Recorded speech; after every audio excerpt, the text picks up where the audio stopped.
Hello, everybody. How are you guys doing today? Today is day 47 of the 90-day recruiting challenge, and I'm actually come talking to you today on Sunday of Father's Day. And what I mean by stories you tell yourself, I have a story I want to tell you about myself and my dad.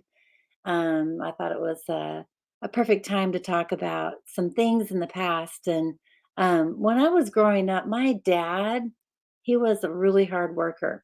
And when I think about growing up and I was just a little kid, 3, 4, 5, I don't remember how old I was, 6. I mean, every year, dad, well, I guess it happened every year. He would take us, get us up in the morning, really early, Saturday morning, like 5, 6 in the morning.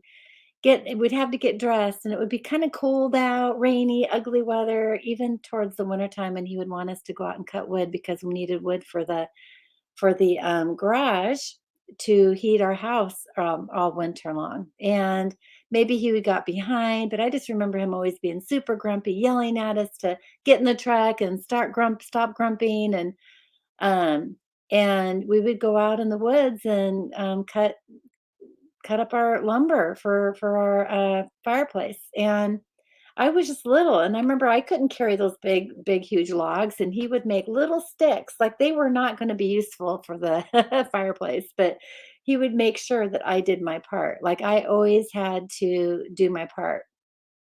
And as a grown up and as adult, now I look back and think about how powerful that experience was, kicking us, making sure we got things done and learned how to do our part, learn how to be part of the a contribution, part of the solution, and not sucking down all the energy and making it all, something that we were uh, not being part of the contribution. And it just was like that all the time. Like, we always was working, mowing the lawn, painting the rental houses that my dad had. And that was how we got ahead. I mean, my mom and dad were very poor when they got started, when they got married. And I hear all these people complaining about stuff. There's the stories that you tell yourself about your life. And these stories actually hold you back, keep you stuck in that spot. And I hear it, I see it with me. And I'm going to give you another example. So, an example would be like if you had a friend who just got a divorce and they're always talking about how they were betrayed or how they were not loved or how they were, all these things like the expectations were not met or the relationship was hostile and I feel sorry for me and blah, blah, blah, blah, blah, all this stuff because they're so deep in it that they cannot get out. And if you could just turn the page and make a whole new chapter in your life. Another example would be maybe someone who lost a spouse, like they were married for a long time and someone passed away, one of them passed away. And that's a very deep, I mean, everybody grieves differently, everybody has different ways that they handle that. But those who are stuck in that grieving process, like they can't move on because their spouse is no longer there with them. I remember sharing with a girlfriend about this, and she was like, "Oh, my husband," and she lost her husband, and it was, sad. It was tragic, and he passed away with it was fairly quickly. It was a disease that they found out, and when you're going through, it doesn't matter how somebody passes away, right? But when you're going through it, it just seems like you're the only one. And everybody you talk to hears about that. And sometimes, like, oh my gosh, here comes so and so because they're talking and complaining about their life because they lost their spouse. And you kind of get tired of hearing that after a while, right?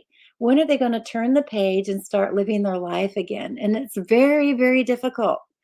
But you treat your life sometimes with some of these past stories you have in your life about how you were treated as a kid or how unfortunate things were. Or, I mean, these could be really tragic real life stories, right? That are there that are holding you back. But you can quickly change that from despair or holding you back to possibility and opportunity.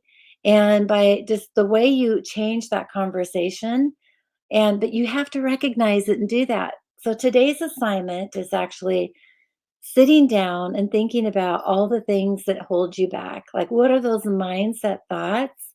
And what new things can you create out of that? So For example, I'm going to give you another story. You may have heard me share this before.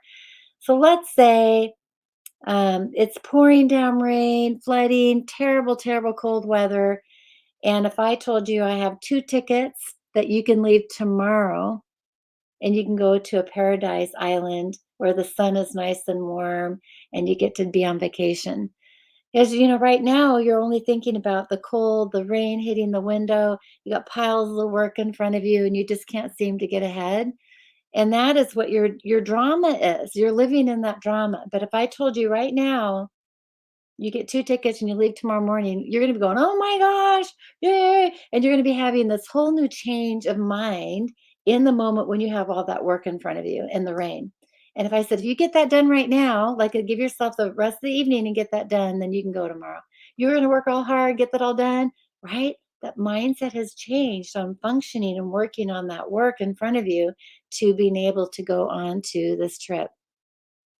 So in this 90-day run, I want you to think about what's hooking you, like we talked about yesterday, what's bringing you forward, like what's inspiring, what new chapter can you write, what new ways of thinking about these things instead of the past. You just need to get rid of that past because it's the future who gives you what you're being in the moment. And as you're going out, uh, doing classes, you're always living in your possibility and living in their possibility, what's there for them, and not like, oh, this is going to go bad. This is going to be a dumb class. This person, right? Stop it. And that is where I want you to create a new possibility for who you are in the world. My possibility I create for you is a sparkler to ignite that flame underneath you to help you live your best life, live your full potential. But I can't do that if you don't show up and actually see who you're being in the matter. I'm guilty of it too. Everybody is. We're human. And that is why I'm going to call you out on it. And we're halfway through this 90-day run. And if you still find that you're not getting anywhere with it, it's because you're living in the past. I challenge you to start living in the future in the new possibility that you're creating for yourself and your life, for you and your family, and all of your downline. And share that wildly in your class. Share that loud, loud, you guys. And let me just look at my notes here, make sure I covered everything. So again, the difficulties that you had growing up are no longer part of your life. I'm going to see you as your possibility. So let me know what that is in the chat, and share that wildly with your cross line, up line, down line, and let's move forward. And look forward to hearing what you have to say, you guys. Okay, we'll talk to you soon.